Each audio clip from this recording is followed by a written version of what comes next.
Ellos tienen eso, pruebas de su tecnología. Había una historia que contaban que en algunos lugares del planeta había túneles con un montón de restos de una tecnología anterior a esta raza, altamente desarrollada. Por supuesto, hoy en día el mundo, el planeta en sí, está cubierto por grandes galerías subterráneas. Hoy en día la misma NASA ha sacado fotografías satelitales que no quiere mostrar oficialmente, en las cuales se pueden divisar los túneles subterráneos. Recordemos incluso la historia de Juan Morix, el año 69, cuando él en las selvas ecuatorianas, donde están los indios Shuara, los jíbaros, él descubre lo que son la galería o la entrada al sector de galerías de la cueva de los tallos, ¿no? Tallos se le denomina el pajarito que vive en el lugar, que después del año 76, bien sabemos lo que él encontró Juan Morix, que había sido una gran biblioteca metálica con inscripciones de oro electrolítico, o sea, cosa que vendían, que en esa época no se podía hacer, y túneles subterráneos de los cuales han sacado fotos, han hecho expediciones, y que realmente son creados por tecnología artificial, ¿no? De seres, en este caso, superiores, ser humano,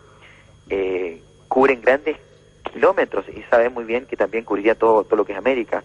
Obviamente toda esa biblioteca metálica que incluso habría sido oficializada en bajo notario de la existencia de esa biblioteca, habría sido robada, bien sabemos, en el año 1976 por un grupo expedicionario inglés. Y quien iba al mando de este grupo inglés era el señor Neil Armstrong, ¿sí? Extraastronauta de Estados Unidos, que fue al mando de este grupo expedicionario, imagínate. Y robaron todas las planchas metálicas, incluso con la ayuda del gobierno ecuatoriano. ¿Dónde están ahora? ¿Perdón? ¿Dónde estaban? ¿Dónde están ahora? ¿No se sabe? Obviamente, imagínate dónde la habrán guardado.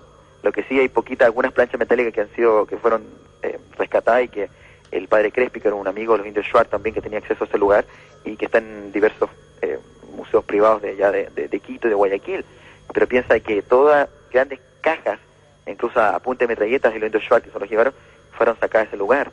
Y lo que bien sabemos hoy en día, y que es bastante interesante la información, es que la persona que financió, o los que financiaron esta expedición, fue dentro de ellos el señor Elder Wealth, si saben de él, y este señor sería uno de los grandes magnates de la Citibank, ¿no? Incluso uno de los grandes jerarcas de la iglesia mormona. Decías que habían sido robados esos Claro, fueron robados en el año 76, y como te decía, bueno, las personas que financiaron un poco esta expedición fue parte del señor Elder Wealth, como te decía, uno de los magnates más influyentes de la Citibank a nivel mundial, y como te decía, uno de los grandes jerarcas de la iglesia mormona. O sea, yo me pregunto si no fueron allá buscando intentar oficializar lo que la famosa historia de Joseph Smith y las polémicas lanchas de Nessie, para que mucha gente lo pensaba ahí, ¿no? Ya. Dices que algunos están en algunos museos en Perú y en... Sí, algunas de ellas están en algunos museos privados del Ecuador, perdón. Del Ecuador. ¿Me vas a dar los datos? Dentro de poco vamos también al Ecuador para verlo, ¿te parece? Excelente, sería ideal que pudieras ir. Vale, brevemente, antes de pasar a la segunda parte, ¿todo esto tiene algo que ver con los Friendship, ese grupo extraño que en algún lugar del sur de Chile anda por ahí escondido? Bueno, hay cierta información que tiene mucho que ver, por supuesto.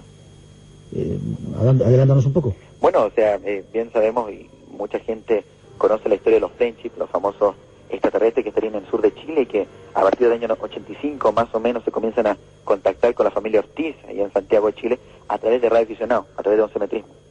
Obviamente, de alguna manera, ellos decían ser seres provenientes de más allá de las Pléyades que estaban en alguna isla que ellos denominaban friendship, amistad, inglés, y que necesitaban a gente que se fuera para allá a vivir con ellos, y invitaban a la gente, y en este caso a la familia Ortiz, y a Octavio Ortiz específicamente, muy amigo mío, lo invitaron varias veces y varias veces intentó irse y a última hora se arrepintió. Bueno, se ha tejido demasiada maraña en relación a lo que son los friendship, demasiadas teorías de todo tipo. Mi teoría, de alguna manera, siempre fue el hecho de que los friendship son distintas remanentes de muchas sociedades antiguas, en este caso muchos nazis que emigraban justamente al sector de Sudamérica, Sudamérica en este caso Chile y Argentina, y que hoy en día estarían guarnecidos en ese lugar, en alguna isla misteriosa, intentando lograr un objetivo que no lograron terminar y que sí en algún futuro cercano intentan lograrlo. Y que no tiene nada que ver con seres extraterrestres. Y para mí, exactamente nada. Primero, los extraterrestres no se van a comunicar a través de radioaficionados con la gente. Tienen tecnología, en este caso, mental y espiritual, como se quiera llamar, para contactarse a través de otros canales. Y lo otro es que más interesante, siempre se ha conocido últimamente por las investigaciones, por la entrevista, un señor llamado Ernesto Lafuente, que fue quien habría sido llevado por los friendship, curado de un cáncer terminal, ¿cierto? Y mágicamente, nuevamente traído a la civilización y ha dado su historia, ha pasado en muchos medios de comunicación. Ese es como uno de los referentes más importantes que tiene la historia de los friendship. Pero justamente también por esas informaciones que nos llegan, por esas que hemos investigado, bien sabemos hoy en día de que Ernesto Lafuente trabajó por los mormones en esa época, en que viajaba mucho al sur de Chile, mucho para los mormones. Y hoy en día sabemos que Ernesto Lafuente vive en el norte de Chile y también trabaja para la iglesia mormona y es un mormón. O sea, ¿por qué no podríamos pensar de que los Friendship también tendrían que ver con esta iglesia y con esta gente que también de alguna manera tiene tanta idea de las cosas y pienso yo bastante misteriosa?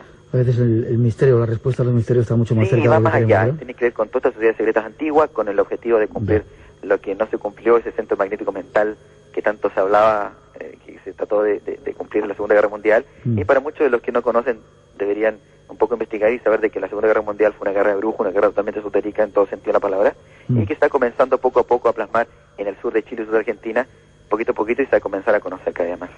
Bueno, dejamos ahí el tema. Seguimos adelante. Los intraterrestres. Después de esa segunda introducción hay más datos. Queremos que nuestro invitado nos cuente cómo llegó hasta allí y algunas de las entradas, algunos de los sitios por donde se puede acceder a ese mundo. Enseguida volvemos. El Paititi sería una especie de reino mágico que se ha desarrollado en las entrañas de este planeta nuestro.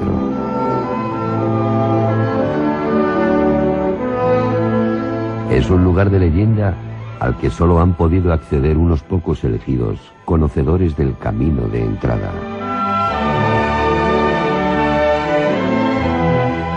Allí, en medio de ese mágico lugar, hay toda una civilización que se desarrolla en contactos con saberes únicos que comienzan a interesar a la humanidad.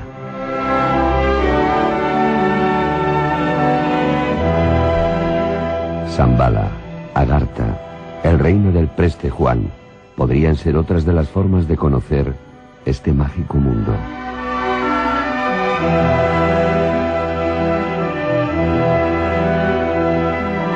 Pero dejemos que sea nuestro invitado quien nos lo dé a conocer.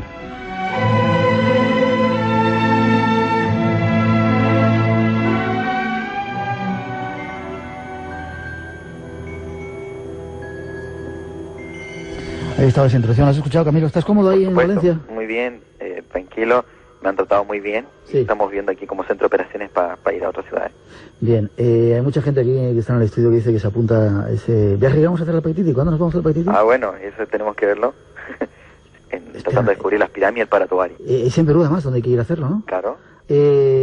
Lugares por donde se entra al Paititi. ¿Y qué es el Paititi exactamente?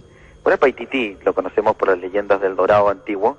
Y la leyenda del Dorado no comienza justamente con la ciudad de oro de los incas, sino que comienzan con la famosa leyenda del lago Guatavita en Colombia, donde se supone, según dicen los mitos, antiguas leyendas, seres bañados en oro, con polvo de oro, se zambullían en rituales en esa laguna y de alguna manera los españoles y los que estaban conquistando en esa época esa parte de América siempre intentaron descubrir ese gran lago con oro y en este caso así nació la leyenda del Dorado, de El Dorado.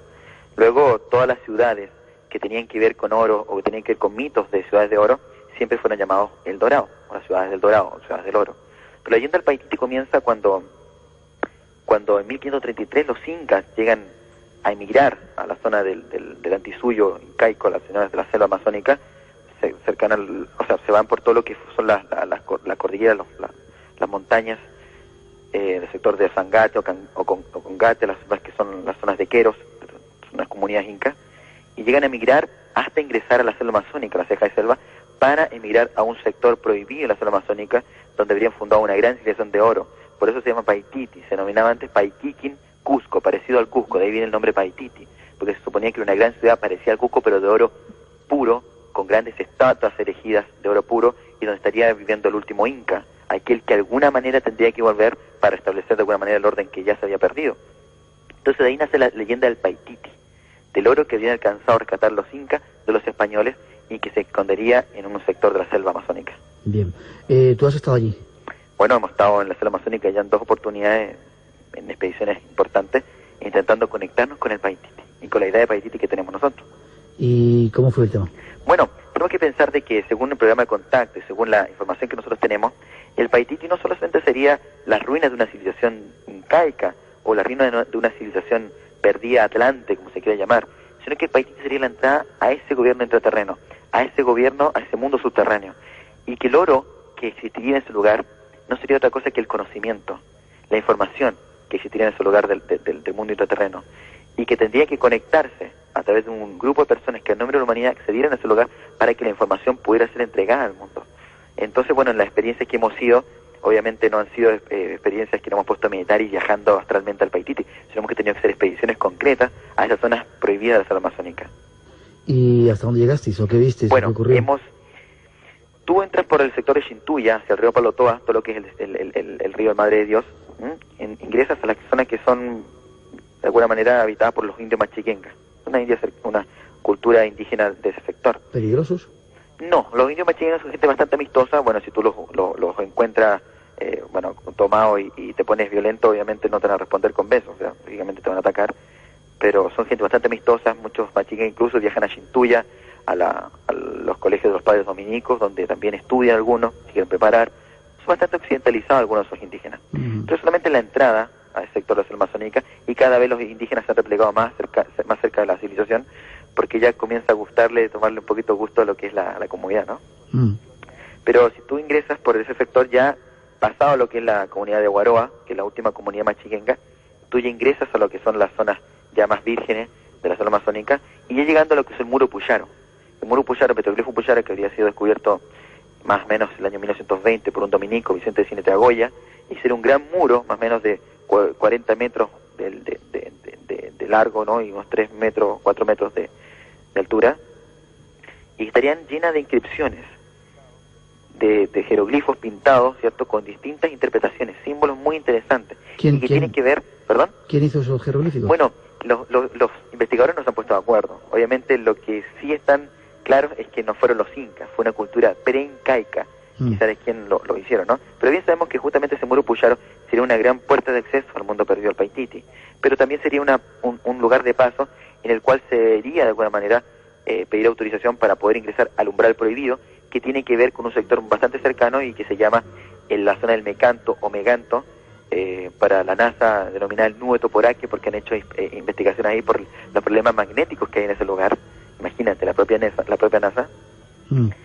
Y que pasando ese lugar se denomina el sector prohibido o la puerta prohibida al Paititi. Tú ya ingresando a ese lugar ingresas a los territorios del Paititi, donde incluso es más, se llega hasta vivenciar un tiempo bastante distinto, e incluso no solamente climático, sino que en tiempo real, o sea, como que llegas a vivenciar un tiempo alternativo distinto al que se gesta el común de la Tierra. Ya, Camilo, ahora te pido que seas breve porque tenemos ya un montón de preguntas y el tiempo se nos está terminando. ¿Tú estuviste ahí y tuviste algún contacto más o sentiste algún ser o alguna presencia, alguno de estos guardianes? Bueno, la verdad es que nosotros en el Muro Puyaro, ya vuelta de lo que, para resumirte bien el cuento, nosotros cruzamos el umbral prohibido, tuvimos una experiencia bastante fuerte, en este caso muy personal cada uno, bastante dura, y a la vuelta al Muro Puyaro nos dijeron que ahí encontraríamos respuesta y la confirmación a todo lo que habíamos vivido dentro del umbral prohibido del Paititi. Y bueno, ahí las 7 personas que estuvimos, los 7 que pertenecimos un poco al grupo y que fuimos a la expedición, gente incluso de España, de Estados Unidos, de Perú y de Chile, perteneciente yo, ahí vivimos una experiencia de estos seres, cómo se proyectaban alrededor de nosotros y cómo comenzaban a pisar y a caminar cerca de nosotros. E incluso más, como te comentaba, a 3 metros de distancia, 3 metros y medio de distancia, un ser físicamente detrás de unos matorrales que estaba ahí, estimulando y confirmando el viaje y la experiencia que hemos tenido en este sector de la selva amazónica. ¿Un ser físico o un ser físicamente, claro. Sí. Exactamente. Nos preguntan físicamente cómo son. Estos seres tienden a ser, bueno, nosotros somos bastante parecidos a ellos, tanto los extraterrestres como a ellos, pero estos seres tienen la imagen muy parecida a lo que fueron los atlantes, muchos de ellos, porque muchos también son descendientes de Atlante. Son seres de tez cobriza, de largas barbas, de túnicas de distintos colores según la forma que tengan de vestirse, según los grados que tengan. Son seres incluso con ojos bastante alargados, parecían que fueran como mongoles, como si fueran orientales, o incluso hasta los sombreros que tienen como mandarín chino. Bueno, un poco la referencia que tenemos del contacto físico que vivió en el año 96 Ricardo González, justamente en el sector de la selva amazónica. Y bueno, y seres que proyectan mucha sabiduría, porque aparte de tenerla, la proyectan, o sea, físicamente. Ya. Preguntan también si has conseguido alguna prueba audiovisual de estos seres intraterrestres. Tenemos algunas fotos de proyecciones en la selva amazónica, de seres que están detrás de los matorrales observándonos, y que no hay ninguna duda de que son seres que están ahí. Preguntan también si no sería un paisano mío gallego, dice el que vio al invitado, porque los gallegos están en todos los sitios. No, creo que hablaban... No hablaban. Aquí tenemos gallegos también, o sea, que están en todos los sitios. Lo sé muy bien. No. Para nada. ¿Soportan los terremotos esta gente si viven bajo tierra? Tienes que que pensar de que la tecnología que ellos tienen es bastante superior a la que nosotros incluso nos imaginamos, por lo cual tienen totalmente todo acondicionado para que cualquier tipo de movimiento telúrico a ellos no les afecte de ninguna manera.